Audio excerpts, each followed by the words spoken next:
Porto, a cidade do Porto, quem diria eu, Cortella, tantas vezes pude estar em Portugal, mas nunca fiz palestra na cidade do Porto. Agora poderei fazê-lo, dia 5 de maio. Falta pouco tempo, as vagas são limitadas. O tema é Faz o Teu Melhor. Afastar o risco, né, da mediocridade, trazer aquilo que é a competência para as nossas atividades. Dia 5 de maio, na cidade do Porto. Que alegria! Eu, Cortella, estarei. Participe!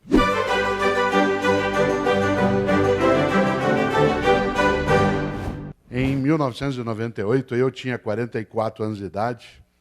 Eu fui assistir a um filme que talvez quem tem mais idade que tenha assistido, chamado O Resgate do Soldado Ryan.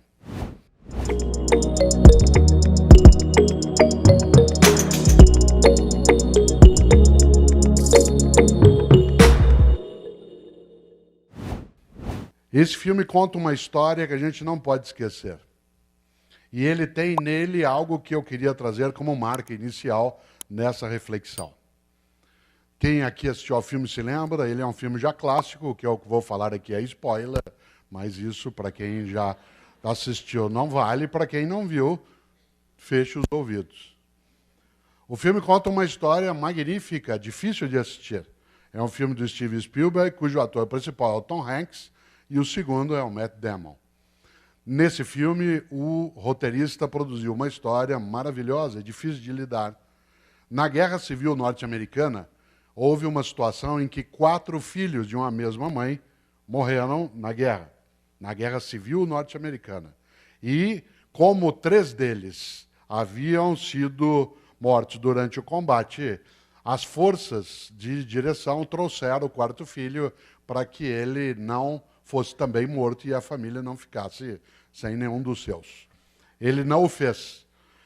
O roteirista do filme O Resgate do Soldado Ryan leu essa história porque viu um dia o túmulo deles e resolveu passar a história para a Segunda Guerra Mundial. E a história, portanto, do filme O Resgate do Soldado Ryan se dá na Segunda Guerra Mundial com uma missão. Há um capitão, que é feito pelo Tom Hanks, que precisa juntar mais 7 e montar um grupo que vá até a Europa, a França, resgatar um paraquedista que, especializado em ataque, tinha se perdido no meio da Europa porque o paraquedas caiu, né, num local onde não havia tropas aliadas. É necessário que ele vá ser resgatado por comando do general Patton. O general Patton determinara que famílias em que havia vários filhos, quando alguns deles tivessem morrido, aquele que sobrevivesse deveria ser levado para casa. Isso é real. No caso, a história não é real em relação à Segunda Guerra, mas em relação a esta autorização, sim. E o filme se dá exatamente com a organização de um grupo de 8 pessoas que desembarca na Normandia, né, exatamente em 1944, no famoso dia D. Os primeiros 20 minutos desse filme, para quem não gosta de cinema realista, não deve ser visto, porque você tem que ficar de olhos fechados. Ele é absolutamente nada romântico com a ideia de guerra, de arma, de sangue. É uma coisa fortíssima. E eles entram na Europa em busca de um rapaz chamado Ryan, que precisa ser levado para casa. Dá para você imaginar como a história se desenrola. Isto é, acharam um paraquedista de uma tropa norte-americana perdido na Europa, em meio a uma guerra, né, ainda mais sem aqueles meios digitais que o Pedro tanto aprecia, né, um pouco mais complicado.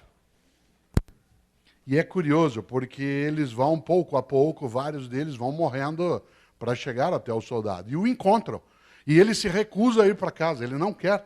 Ele quer continuar em combate, ele acha que é um dever e uma missão dele continuar no combate. Mas vários morrem para que ele possa ser salvo. E uma cena inacreditável, dificílima de lidar, é a cena quase final, em que o capitão, feito pelo Tom Hanks, ele está morrendo, porque ele enfrenta um tanque dos nazistas. E ele perece exatamente nesse combate. Pouco antes de morrer, enquanto ele está deitado, encostado numa mureta, quase já no final, o Ryan vai até ele. O jovem de 18 anos vai até ele. E o capitão, segura o Ryan pela gola do uniforme, olha para ele, um pouco antes de morrer, e diz: faça por merecer. faça por merecer. E o filme vai até o final com algo fortíssimo, que é o Ryan, já idoso, no cemitério visitando o túmulo do capitão.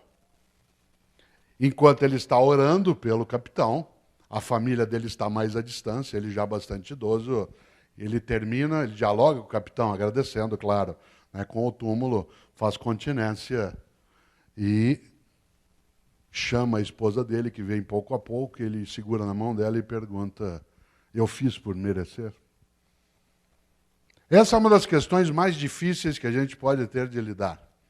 Quando esse título da reflexão aqui hoje é: se você não existisse, que falta faria?